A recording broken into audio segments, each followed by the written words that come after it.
Hola, saludando primero a toda la comunidad Chile Crece Contigo, a los cuidadores, a las mamás, a los papás, a todas las familias que nos están acompañando hoy día en este live. Vamos a comenzar comentando un tema que es muy relevante, sobre el cual probablemente hay muchas dudas, hay muchas inquietudes, y por lo mismo nos va a acompañar en esta sesión, en esta conversación, Josefina Martínez. Ella es psicóloga infanto-juvenil del Centro Cuide de la Universidad Católica y también del Centro Metáfora, que nos ha acompañado también en otros espacios, y hoy día, cierto, muy amablemente agradecemos a la presencia de Josefina en un tema que es bien complejo de abordar. Hay muchas familias hoy día que están viviendo situaciones de duelo, distintos tipos de duelo, y sobre eso queremos conversar también.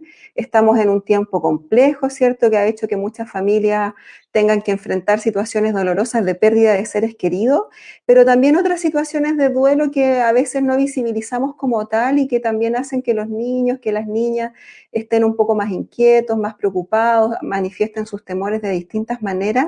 Y sobre eso entonces queremos invitarlas a conversar hoy día. Y lo primero es que quisiéramos como conocer bien qué vamos a hacer por duelo. ¿Qué entendemos por una situación de duelo en niños, en niñas, especialmente en este tiempo? Bueno, primero que nada, gracias a ti, Claudia, y al Chile Crece Contigo por la invitación, y gracias a todos los que nos están escuchando en esta época en que hay que conciliar el llevar la casa con el trabajo, ¿no? Esta es como hora de preparación de almuerzo, así que muy agradecida que nos estén escuchando. Cuando hablamos de duelo, nos estamos refiriendo a la vivencia de pérdida, ¿ah? Es decir, a todas las reacciones, a las emociones, a los pensamientos, a las sensaciones que tenemos cuando hemos perdido algo, ¿no? Lo más evidente es pensar en el duelo por muerte, es decir, cuando experimentamos el fallecimiento de un ser querido, ¿no? Y la vivencia que tenemos frente a la muerte de un ser querido. Pero la verdad es que, como tú bien decías, también hoy en día nos estamos enfrentando a una serie de otras pérdidas, partiendo desde la pérdida de la cotidianidad, partiendo de la pérdida de un sistema de vida tal como lo conocíamos, que si bien se nos plantea que es temporal y que en algún minuto vamos a volver a como estábamos antes, la verdad es que esta temporalidad se nos ha ido relativizando, ¿no? Y para los niños pequeños es muy difícil distinguir lo que es una separación temporal de lo que es una pérdida definitiva. ¿Ah? Lo que se ha Mm. visto en niños pequeños, sobre todo en niños preescolares, ¿no? De preescolares chiquititos, ¿no? La verdad es que una pérdida temporal, o sea, una separación temporal de una pérdida se vive de la misma manera, ¿no? Porque ellos no tienen cómo, digamos, calibrar que esto en algún minuto va a volver a ser como antes. Por lo tanto, estamos como frente a pérdidas en distintos niveles. La más grave, sin lugar a dudas, es la pérdida por muerte, pero hay otras también. Y ahí entonces uno podría identificar, como tú dices, que es una pérdida, que hoy día los niños también están viviendo las pérdidas de no ver a sus parientes cercanos, a sus abuelos, a sus abuelas, que a lo mejor no viven con ellos, ¿cierto? A sus compañeros de colegio, u otras personas que son significativas en su vida, y es posible que los niños también hoy día estén manifestando de alguna manera esa pérdida, ¿no? O esa Sí, sensación de pérdida.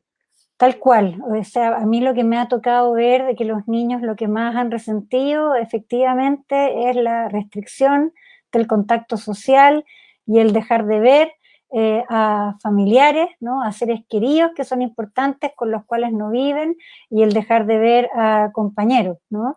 Hay algunos niños cuando ya tienen un desarrollo verbal mayor que a veces lo pueden expresar en palabras. Para mí ha sido muy emocionante como niños más grandes te dicen: yo nunca me había dado cuenta de lo importante que son los amigos, ¿no? De cómo los echo de menos, de cómo yo quiero jugar con ellos. Niños que te dicen: yo pensaba que el colegio no me gustaba, pero ahora me doy cuenta de que me gusta ir al colegio y que lo echo de menos, ¿no? Es como tenemos que perder algo a veces para valorarlo. Pero los niños más pequeñitos que aún no lo pueden expresar en palabras, lo van a expresar con su comportamiento. Y a mí me ha tocado ver cómo niños pequeños reaccionan a través de la protesta, ¿no? Reaccionan con reacciones de mucha rabia, de no poder estar viendo, por ejemplo, a los abuelitos, de no poder ver a los tíos, de no poder juntarse con los primos, ¿no? Y la verdad es que probablemente no es muy distinta de la protesta que tendríamos nosotros los adultos, ¿no? Solo que los niños tienen esta mayor libertad para poder expresar abiertamente todos los sentimientos que están experimentando. Y eso te quería preguntar, como, ¿cuáles son aquellas manifestaciones que podemos esperar que aparezcan en los niños? ¿De qué manera expresan esta situación de duelo que están viviendo o de pérdida cotidianamente? Porque tal vez nosotros no nos damos cuenta que hay a lo mejor alguna conducta, como tú decías, que puede ser la rabia, que no necesariamente tiene que ver conectarse con la tristeza, sino que a lo mejor hay otra manera en que aparece. Qué buena tu pregunta, porque usualmente cuando hablamos de duelo, ¿no? O de una vivencia de pérdida, pensamos que esto se va a expresar a través de la tristeza, ¿no? Es decir, a través de las lágrimas o de un andar más cabizbajo. Y la verdad es que los niños expresan la tristeza mucho a través de la rabia, ¿no? La irritabilidad, la rabia, la protesta es una forma de manifestar la tristeza, ¿no? Además, tenemos que tener en cuenta que los niños, sobre todo los niños pequeños, también están reaccionando al cambio de las rutinas, al cambio de la cotidianidad, ¿no? Al cambio del sistema de vida. Ahora, es bien importante que nosotros los adultos a veces nos enojamos con los niños porque tienen estas reacciones de rabia, ¿no? Y decimos, ¿cómo no entiende que no lo puede ver? Que no está en mis manos verlo, ¿no? Y entonces nos enojamos y los retamos y reaccionamos como intentando reprimir esa emoción. O bien nos apresuramos en consolarlo, ¿no? Y la verdad es que aquí, Claudia, es bien importante poder dar cabida a esa rabia, ¿no? El poder decir, yo te entiendo, ¿no? Te entiendo que te dé rabia no poder ver a los abuelos, o entiendo que te dé rabia no poder ver a los amigos, ¿no? A mí también me cuesta no ver a los amigos, ¿no? Y desde ahí, solo cuando damos cabida a la emoción, es importante como darle una explicación o poder dar alternativas. Lo que los niños más han aceptado como explicación de no poder ver a los amigos o a los abuelos, por ejemplo, es entender que el no verlos es una forma de cuidarlos. No solamente de cuidarse, porque yo no salgo de mi casa para no contagiarme, sino que yo tampoco salgo de mi casa y no voy a ver a mis abuelos como una manera de cuidarlos a ellos, ¿no? Los niños tienen algo maravilloso y que son tremendamente solidarios, ¿no? Son tremendamente preocupados. A los niños, a veces más que su propia seguridad, les importa mucho la seguridad de las personas a las cuales ellos quieren, ¿no? Entonces, la explicación más tranquilizadora, ¿no? Que no elimina la rabia, ¿no? Pero que tranquiliza un poco, es que no los estamos viendo momentáneamente como una manera de cuidarlos. Tú comentabas como la irritabilidad es uno de ellos como más manifiesto, pero puede ser que haya trastornos de sueño o que haya otras conductas. Por ejemplo, aquí una de las personas que está conectada nos cuenta una situación de que falleció su padre, ¿cierto? Y que su hijo comenzó a comer uña. ¿Cuándo diferenciar además si esa conducta puede ser ya con una necesidad de apoyo más específico, requiere de un apoyo, o es algo que, como tú decías, es reactivo y que tiene un tiempo en que va a pasar? O sea, efectivamente, los niños reaccionan a todos los eventos que ocurran a su alrededor a través de su comportamiento, ¿no? A través de sus cuerpos, a través de sus síntomas, ¿no? Entonces es muy lindo, muy importante que nos escribía señale esta reacción de comerse las uñas, porque es una señal, ¿no? Es una señal que nos muestra que, contrariamente a lo que a veces pensamos de que los niños pequeños no se dan cuenta de nada de lo que ocurre a su alrededor, o que si se dan cuenta se les va a olvidar rápido y la verdad es que no les afecta, eso es totalmente falso, ¿no? Los niños tienen una capacidad maravillosa, increíble, para percibir lo que ocurre a su alrededor, para percibir climas, para percibir ambientes, para percibir atmósferas, ¿no? Y aunque no se les cuente, igual captan que ocurre algo, ¿no? Entonces, cuando vemos a un niño comerse las uñas, o cuando vemos a un niño que vuelve a hacerse pipí después de que había controlado esfínter, ¿no? O sea, en el fondo, más que dar un listado de las reacciones, es atender a cualquier cambio en el patrón habitual de comportamientos que tiene un niño, ¿no? Uno conoce bien a sus niños, ¿no? Y cuando uno los observa y ve que hay cambios, ¿no? Que hay síntomas, que hay reacciones que antes no aparecían, uno ve que este niño está captando algo.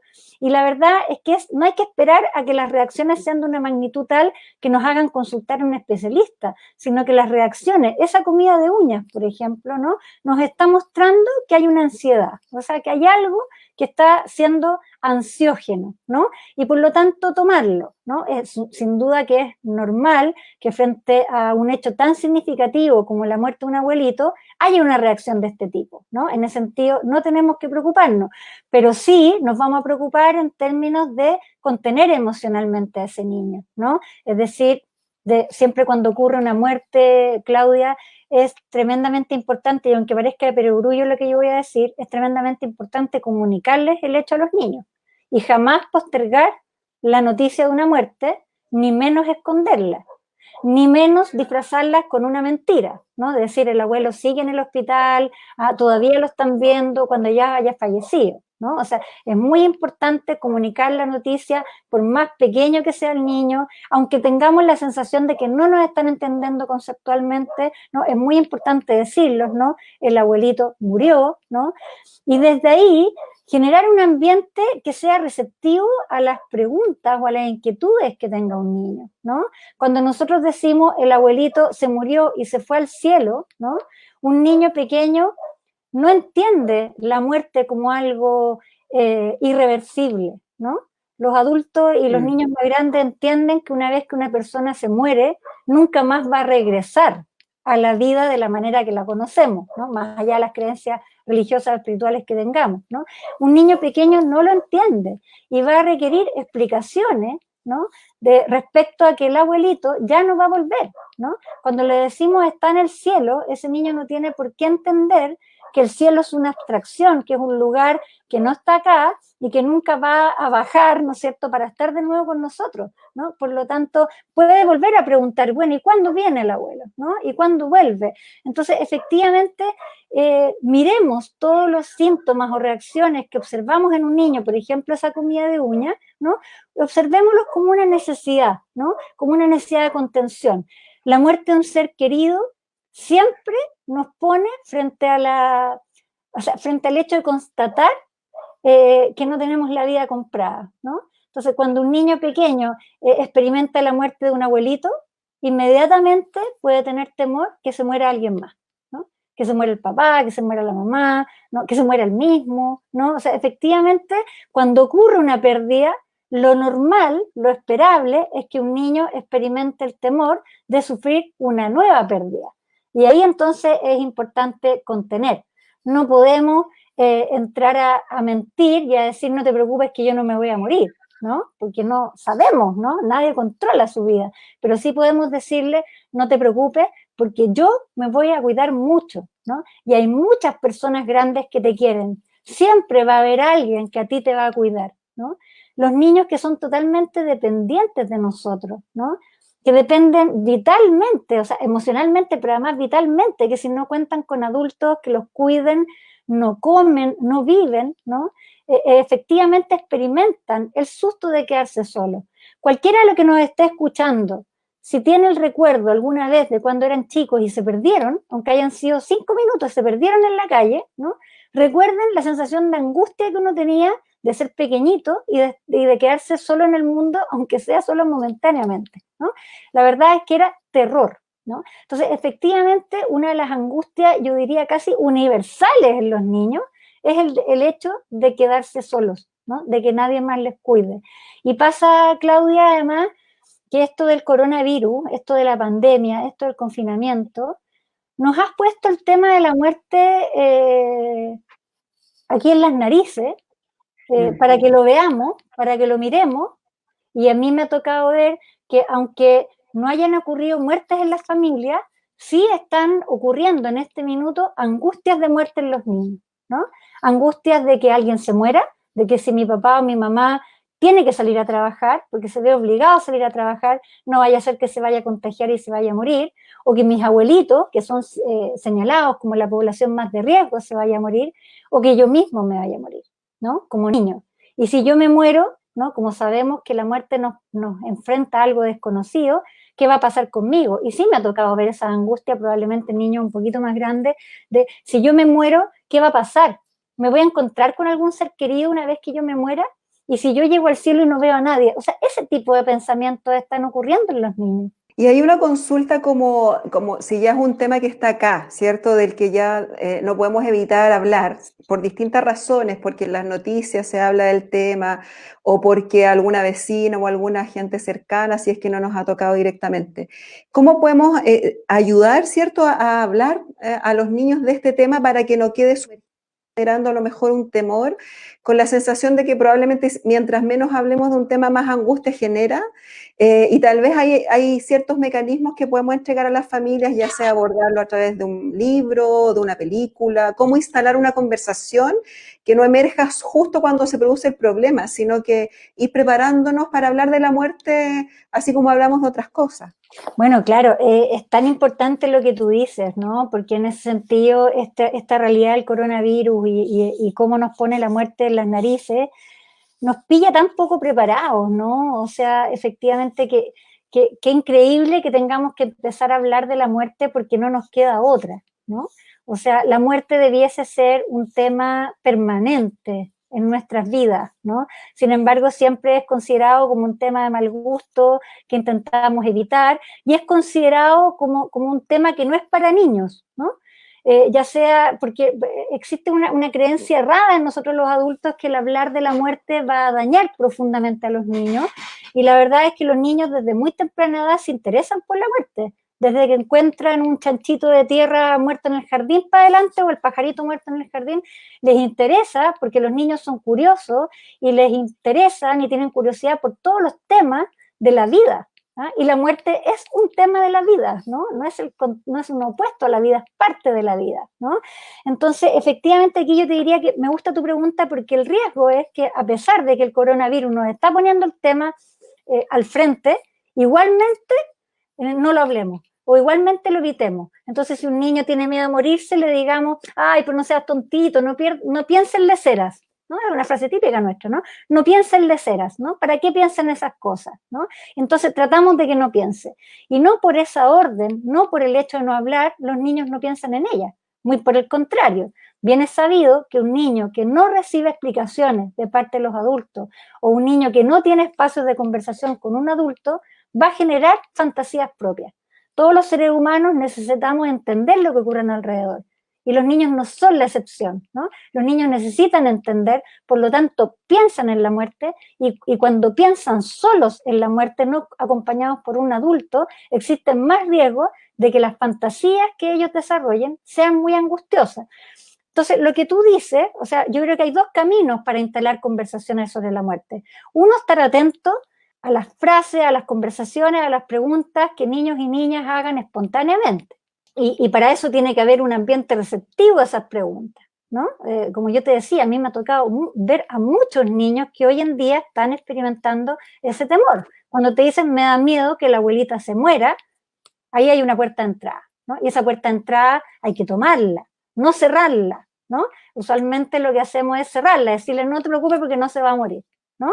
Y ahí cerramos y nos perdemos una maravillosa oportunidad de entrar a hablar de un tema tan necesario, ¿no? Porque además la abuelita, y no solo la abuelita, sino que todos nosotros nos vamos a morir en algún momento, ¿no? Entonces, efectivamente, a ver, ¿qué te preocupa? ¿Qué es lo que te preocupa? Y poder conversar, ¿no? Yo me doy cuenta que tú quieres tanto a la abuelita, ¿no? Y lo que te daría pena es que si la abuelita se muere, es que no la vas a ver más. Y poder entrar ahí, poder quedarse ahí. Si no nos sentimos cómodos con hablar de esto, ¿no? Porque para poder entablar una conversación, yo tengo que ser capaz de nombrar la palabra muerte.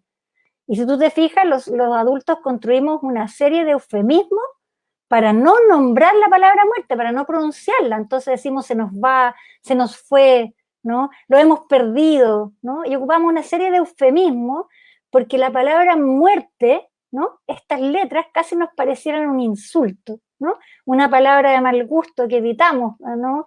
Entonces, si no tenemos, ¿no es cierto?, la capacidad de pronunciar esta palabra, sirvámonos de, como tú dices, de películas, de materiales. Está la película Coco, que todos, muchos deben haber visto, y que es una maravilla de película y que nos permite entrar en el tema. Y libros para niños hay muchos. En un seminario sobre duelo que hicimos hace poquito con ustedes, con el Chile Crece Contigo, dejamos disponible un documento que reseña varios libros para niños sobre muerte, que pueden acceder a ellos. Entiendo, Claudia, que siguen estando en línea en el Sí, están disponibles. Ese Chile material Crece está disponible en Contigo, chilecrececontigo.cl.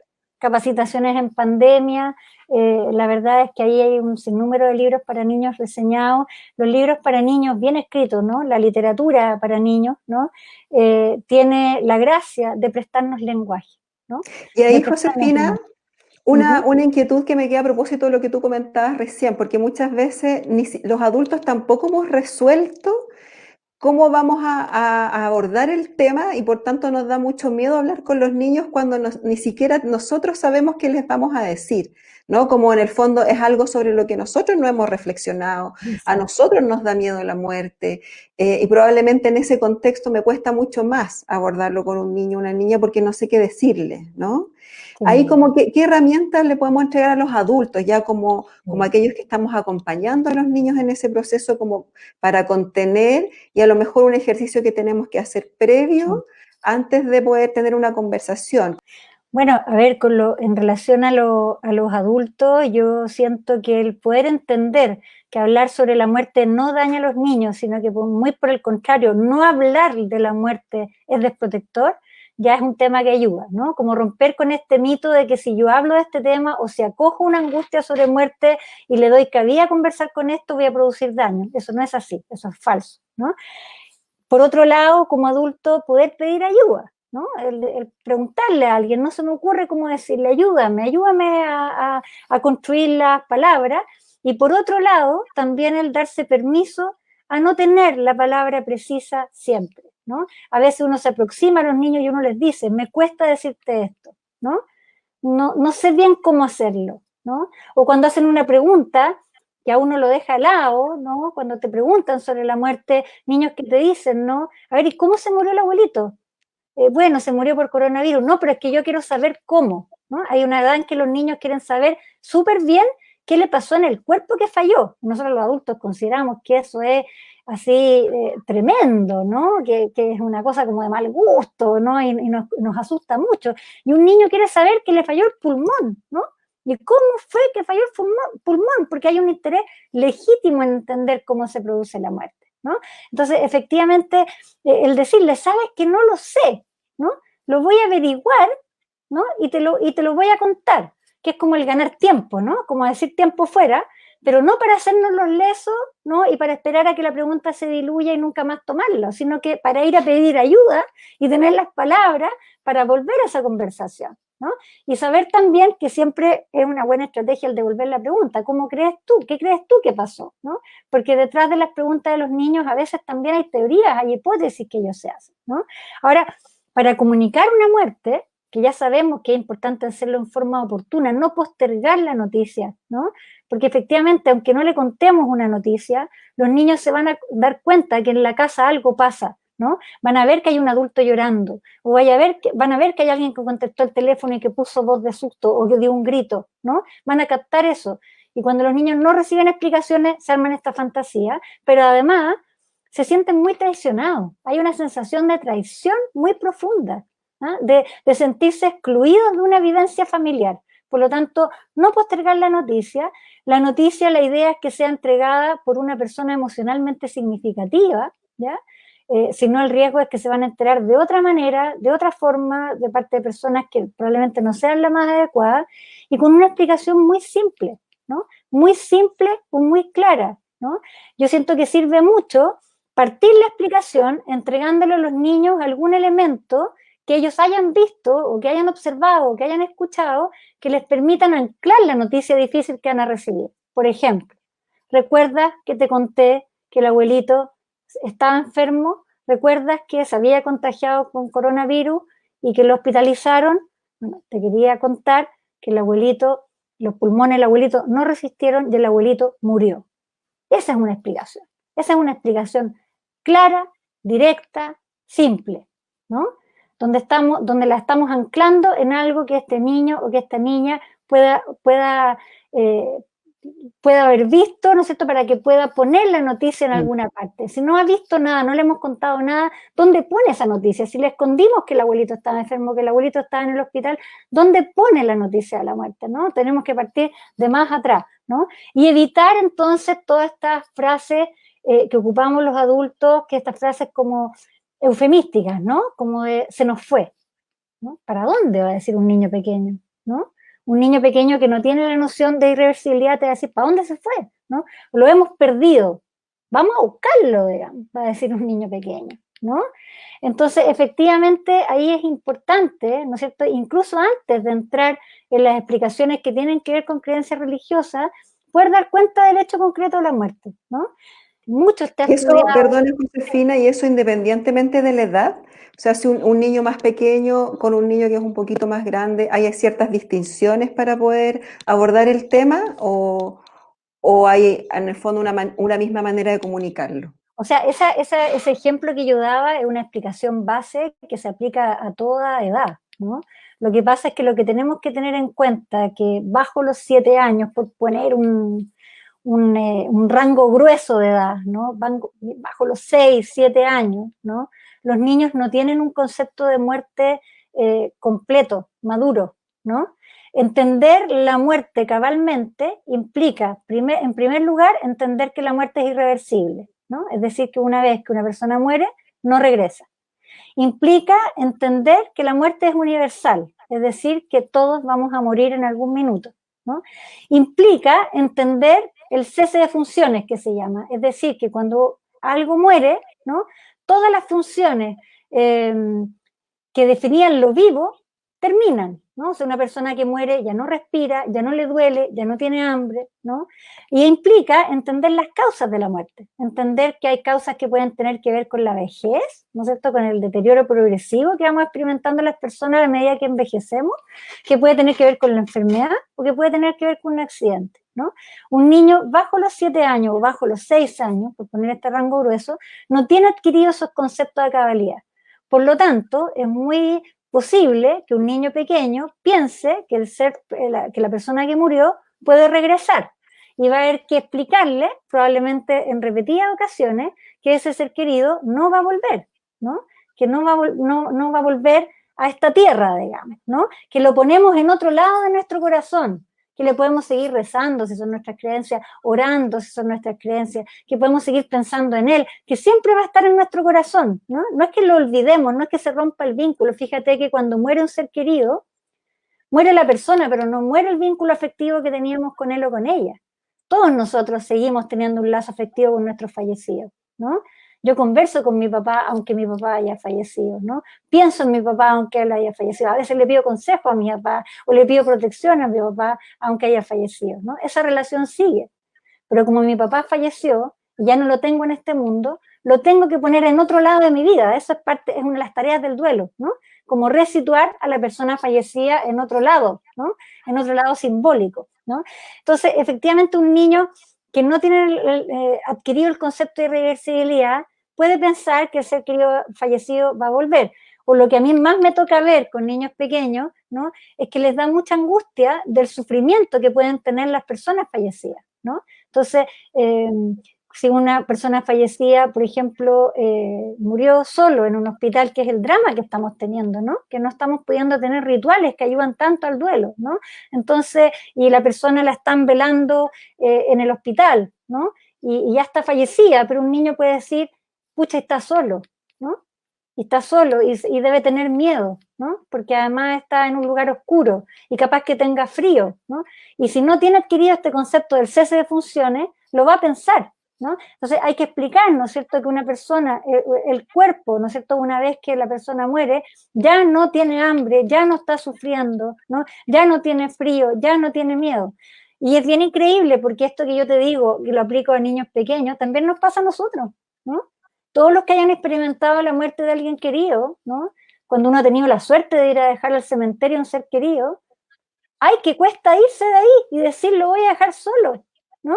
O sea, este pensamiento mágico, primigenio, por así decirlo, que los niños tienen, los adultos también lo experimentamos, ¿no? Y decimos, ¿cómo lo voy a dejar solo acá en el cementerio? En un lugar oscuro, en un lugar húmedo. Con los niños más pequeños tenemos que hacer mucho más esfuerzo por dar explicaciones que tranquilicen, que conforten, que ayuden a entender. ¿Mm?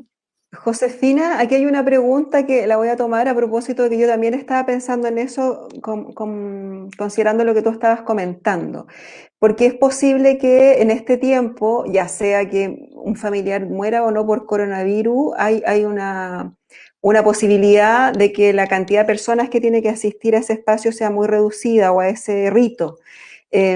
Por una parte, es bueno que los niños participen independientemente del contexto de pandemia en el que estamos, sino que en general, Sí. que participen del rito de lo que puede ser un funeral, por ejemplo, y por otra parte, de qué manera, considerando la importancia del rito, se aconseja, por ejemplo, que se realicen ritos evocando a lo mejor la muerte de un familiar donde yo no pude estar, donde yo no pude participar de esa instancia porque el contexto no lo permitió, porque mi abuelo estaba lejos o porque mi amigo o alguien está muy lejos, como hay procesos que a lo mejor ritualizan eso y que pueden ayudar, ¿o no? Sin duda, a ver, los rituales asociados a las muertes son tremendamente importantes, o sea, cumplen funciones claves en el duelo, ¿no?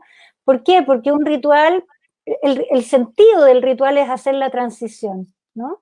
Es marcar a través de una ceremonia o de un acto, ¿no es cierto?, el hecho de detenernos, ¿no?, a poder decir que hay una persona que ya no va a estar más en este mundo, ¿no?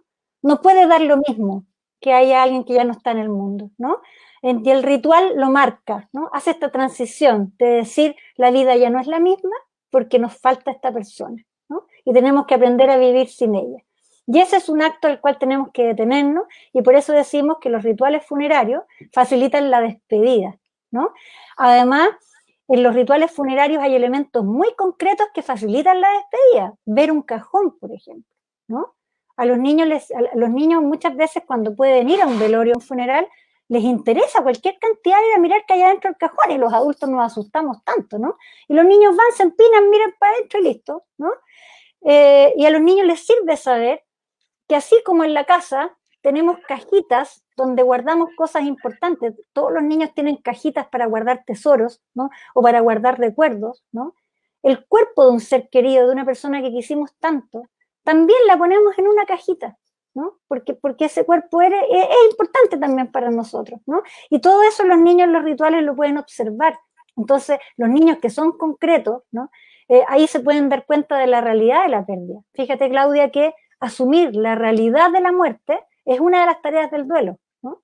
Asumirla cognitivamente y emocionalmente. Y el ritual ayuda a convencerse. Cuesta más hacerse la idea cuando uno no ha visto señales concretas de lo que ha ocurrido, ¿no? Entonces, por eso son muy importantes. Y por otro lado, los rituales, como los funerales, como los velorios, permiten que toda la red de apoyo se concentre en un lugar y que uno como deudo o como niño lo vea, si uno tira la broma, ¿no? Uno dice, oye, con los primos lejanos nos vemos en los matrimonios y en los funerales, ¿no? Y uno tira la talla, ¿no? Pero es verdad, o sea, son ocasiones que concentran a toda la red de apoyo y que uno la puede ver. Bueno, todo eso en este contexto de pandemia lo hemos perdido, ¿no? Lo hemos perdido y nos hemos tenido que poner creativos y hay cosas que a uno le conmueven profundamente de cómo las carrozas fúnebres pasan por fuera de las casas para que los familiares la puedan ver, que es súper importante, o que los funerales se transmitan en línea para que los demás puedan estar conectados, ¿no? Son súper importantes y en eso, a tu pregunta, digamos, de si los niños debiesen participar en ese tipo de ocasiones, por supuesto que sí, ¿ah? Por supuesto que sí, pero participar si cuentan con el apoyo para hacerlo, ¿no? Es muy importante que un niño que va a participar de funerales, de velorios o de estos rituales como virtuales que hemos tenido que idear en este contexto de pandemia, es muy importante que cuenten con un adulto al lado que los va a poder contener y que va a poder responder a las inquietudes que ellos tengan, y un adulto que va a tolerar que este niño pequeño, sobre todo, entre y salga. Si tú te fijas, cuando no estábamos en pandemia y uno estaba en un velorio, los niños estaban jugando a la pelota afuera, ¿no? Y de repente entraban y miraban, y de repente salían, ¿no? Y eso no tiene que ver con que no se den cuenta o con que sean insensibles, ¿no? Tiene que ver con que los niños viven el duelo en pequeñas dosis, ¿no? Tienen una capacidad más limitada para tolerar el dolor, entonces los niños necesitan entrar y salir. Si no ha existido la posibilidad de participar en estos ritos funerarios, es bien importante generar otros ritos que permitan cumplir con estas funciones que yo señalaba, ¿no? Las oraciones en familia, o pongámosles oraciones, rezos, meditaciones, como cada uno de acuerdo a su marco de creencia le quiera llamar, ¿no? Pero todos estos espacios donde nos reunimos, ¿no? A hablar de la persona fallecida, a hacer recuerdos de la persona fallecida, muchas veces nos reunimos para recordar a la persona fallecida en vida, ¿no? Y eso es muy importante, ¿no? Si tú te fijas, los rituales tienen mucho que ver con honrar la vida de esa persona, ¿no? No solamente con lamentar la muerte, sino con honrar la vida, ¿no? Con recordarla, ¿no? Y eso es muy importante, entonces generar esos espacios. Hay familias que ponen fotos, que se hacen sus pequeños altares, ¿no? O que generan, yo diría que los espacios de encuentro, ¿no? Donde podamos generar una narrativa compartida acerca de lo que fue esta persona o acerca de cómo sentimos su muerte es muy importante. Cuando hablo de narrativa compartida, me estoy refiriendo a poder armar una historia juntos.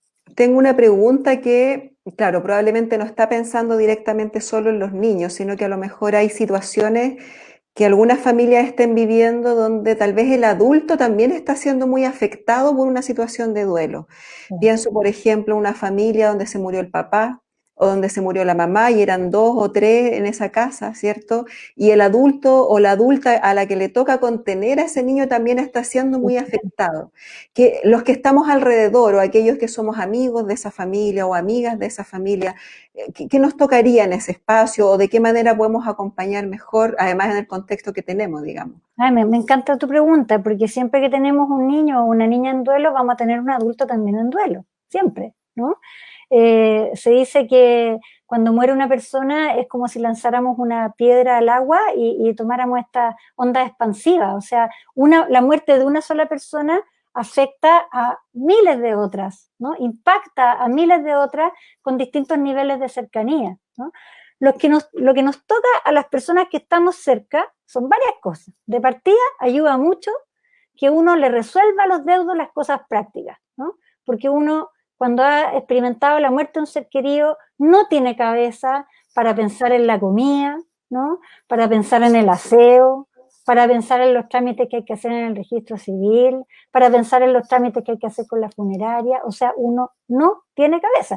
Hay otros que les sirve eso, ¿no? Que les sirve ocuparse de lo práctico para no pensar en lo emocional, ¿no? Pero efectivamente, todo aquello que los que estamos cerca podamos resolver, ofrecernos para ayudar en eso, es de enorme ayuda, de enorme ayuda. Y por otro lado, también sirve el rol que nosotros podamos cumplir como figuras de apoyo para contener a esos adultos, ¿no? Yo diría que un adulto que está en duelo no tiene por qué reprimir sus reacciones emocionales frente a un niño, ¿no? Los adultos somos modelos de duelo para los niños, ¿no? A veces cuando los niños ven que ha muerto un papá, por ejemplo, y ven que la mamá no llora nada, nada, y pareciera que nada le hubiera pasado, dicen, oh, parece que mi mamá entonces no quería a mi papá porque no tiene nada de pena, no le dio nada de pena, te dicen los niños, ¿no?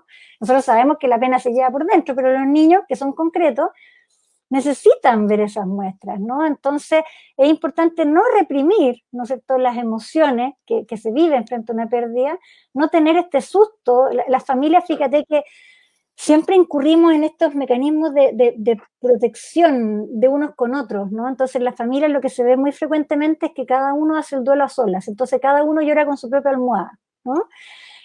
Porque yo sé que si yo lloro voy a hacer llorar a los otros, entonces yo los voy a hacer sufrir. Y yo les digo, no, no los van a hacer sufrir. Si tú lloras, vas a permitir que los otros lloren y expresen la pena que igual tienen. No es que tú les vas a hacer aparecer la pena la tienen igual, solo que tú vas a permitir que aparezca, ¿no? Entonces, la indicación que uno les da a los adultos es, trate de no desbordarse frente a los niños.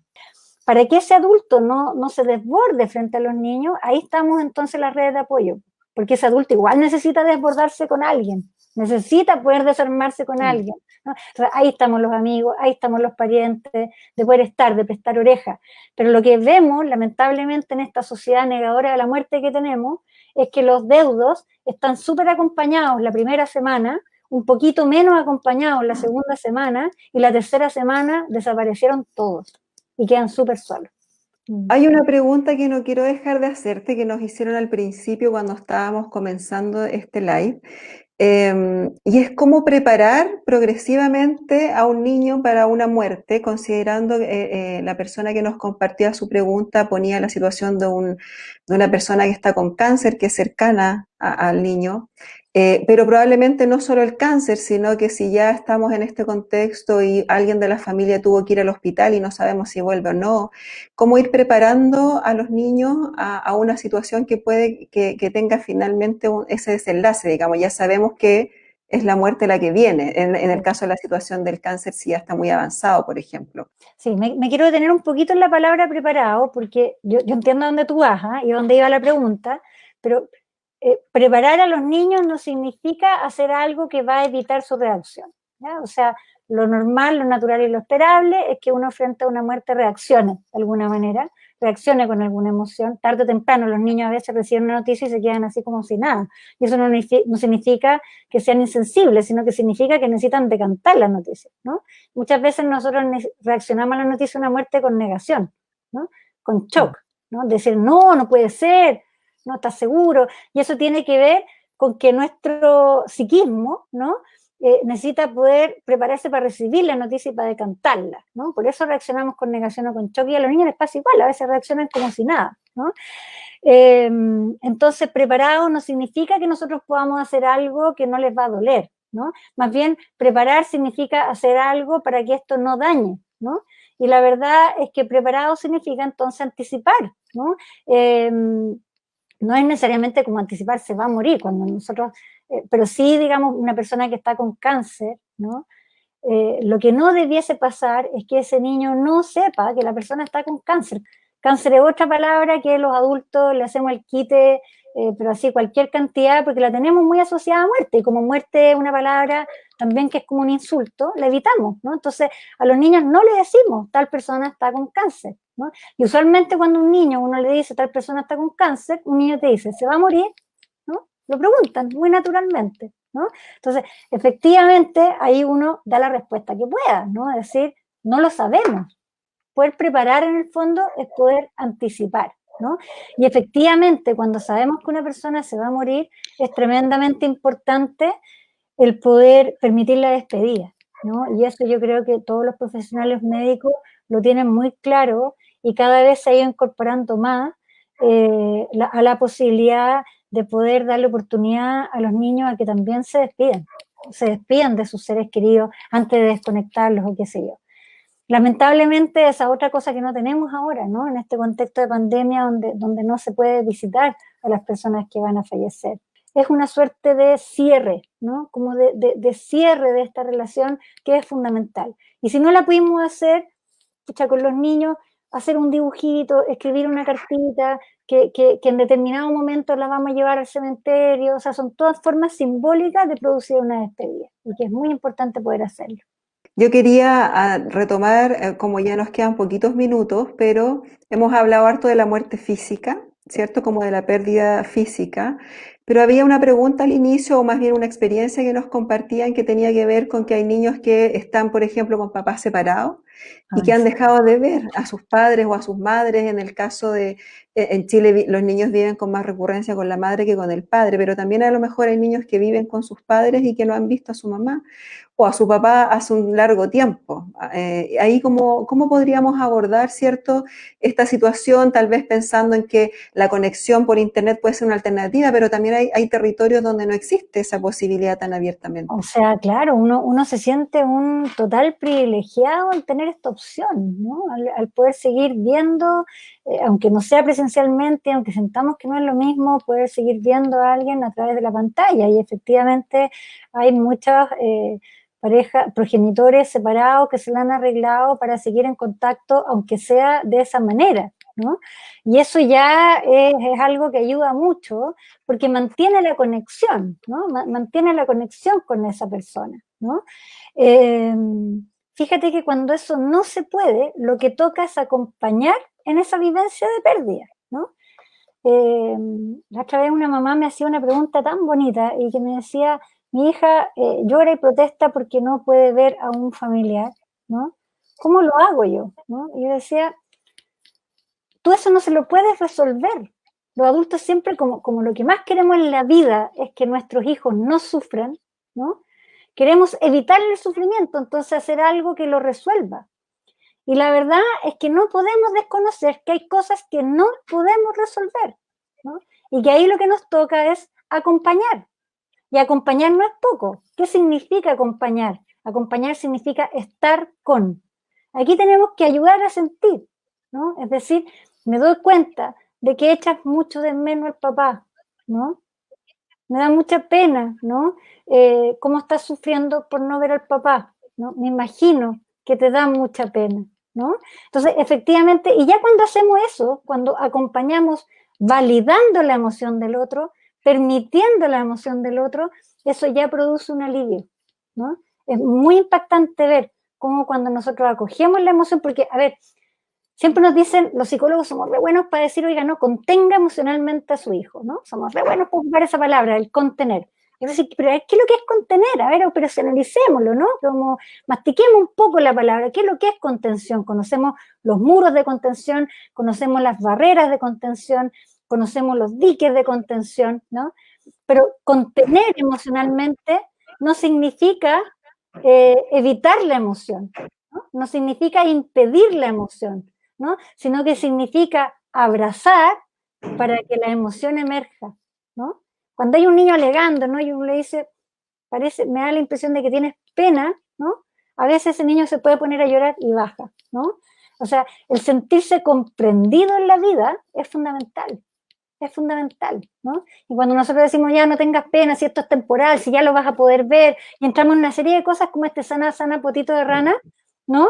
Que es como el golpeteo en la espalda, que lo único que logra es que un niño se sienta no entendido, ¿no? No es que no hagamos el sana, sana, potito de rana, ¿no? Pero hay que hacerlo después de validar, ¿no? Me doy cuenta, y además que lo que hemos hecho los adultos en todo este tiempo es decir, pero ya lo vas a poder ver, pero esto ya se va a acabar, y resulta que no se acaba, ¿no? No se acaba, no se acaba, no se acaba, ¿no? Se alarga, se alarga, se alarga, y a mí ya me está tocando ver niños, y yo te comentaba antes que partiéramos el live, un niño me decía la otra vez, ¿sabes que a mí me preocupa que la cuarentena sea para siempre, ¿no? Y yo decía, qué profundas las reflexiones que son capaces de hacer los niños, ¿no? Porque efectivamente no tienen la misma comprensión del tiempo que tenemos nosotros, ¿no? Entonces, no es tan loco, ¿no? Que un niño pequeño piense que esto va a ser para siempre, no es tan loco, ¿no? O sea, a veces hasta los adultos hemos tenido la fantasía, ¿no? Eso te iba a decir, como que hasta a nosotros nos da miedo que esto se extienda mucho tiempo más. O se nos dice que la vida cambió para siempre, ¿no? De que ya no vamos a volver a lo que era antes, sin aclararse cuáles van a ser esos cambios. Entonces hay un terreno de la incertidumbre, ¿no? Que es innegable, ¿no? Y ahí tenemos que poder sostenerla. Súper, Josefina, te pasaste estos temas de verdad que son también como de largo aliento, ¿no? Como que uno cree que son temas que tiene más o menos elaborado, pero siempre aparecen dudas respecto de la muerte. Como decíamos hace un ratito, ni siquiera los adultos muchas veces nos hemos interpelado cómo nos posicionamos frente a la muerte y por tanto nos es muy difícil enfrentarlo cuando tenemos que darle una respuesta a otro que además muchas veces no tiene lenguaje o no tiene el lenguaje que nosotros sí tenemos, y se hace complejo, ¿no? Sobre todo en este tiempo que no podemos, como tú decías al inicio, no podemos evitar hablar de este tema. No, y ojalá, Llegó y aquí Claudia, está. y ojalá, a ver, que lo tomemos de verdad, esto tanto que se dice, que es más fácil decirlo que hacerlo, lo tomemos como una oportunidad. O sea, que no dejemos de tener la muerte como algo más consciente en nuestras vidas, ¿no? De verdad. O sea, porque pasado esto, capaz que volvamos a la misma negación social de la muerte, este mismo tabú, ¿no? Eh, y la verdad es que la vida todos los días nos trae un sinnúmero de oportunidades para hablar de la muerte de las mascotas, ¿no? De los pajaritos que se encuentran en el jardín, o sea, la muerte está ahí, está ahí. Lo que pasa es que nos cuesta mucho vivir con esa conciencia, pero está demostrado que cuando uno vive con mayor y con la muerte integrada como parte de la vida, uno valora mucho más la vida, ¿no? Entonces, ojalá que no lo desaprovechemos. Josefina, te quiero agradecer, como Gracias a siempre, ustedes. todo el aporte, toda tu experiencia que nos trajiste hoy día para compartir con las familias que nos están agradeciendo, como tú estás viendo en los distintos comentarios. Les podemos estar contando, ¿cierto?, cómo vamos a ir abordando este u otros temas, como siempre, a través del Facebook de Chile Crece Contigo, para que estén siempre conectados, conectadas. Dejarles, como siempre, la invitación a que revisen este live que quedó grabado ya, o va a quedar grabado y disponible para ustedes en el mismo sitio del Facebook del Chile Crece Contigo, y como se fue compartiendo también en los materiales en capacitaciones en pandemia del sitio web de Chile Crece Contigo, también pueden encontrar los equipos que hoy día se conectaron, más información para acompañar a las familias que puedan requerir el apoyo necesario. ¿Sí? Les dejamos también el teléfono de Fono Infancia, por si quisieran hacer alguna consulta, si es que hay familias que requieren apoyo y quisieran llamar a este número, siempre está disponible para escuchar sus inquietudes, y las esperamos a conectarnos en un nuevo live, en un nuevo video, ya la próxima semana, con otros temas que pueden ser tan interesantes y tan pertinentes de abordar como este que hoy día tuvimos a través de Josefina, que nos acompañó, y también agradecer a Alejandro, por supuesto, con su interpretación para que sea más asequible este espacio, agradecer al Departamento de Comunicaciones de Cenavis, y los esperamos también la próxima semana para una nueva conexión con un nuevo tema. Que esté muy bien.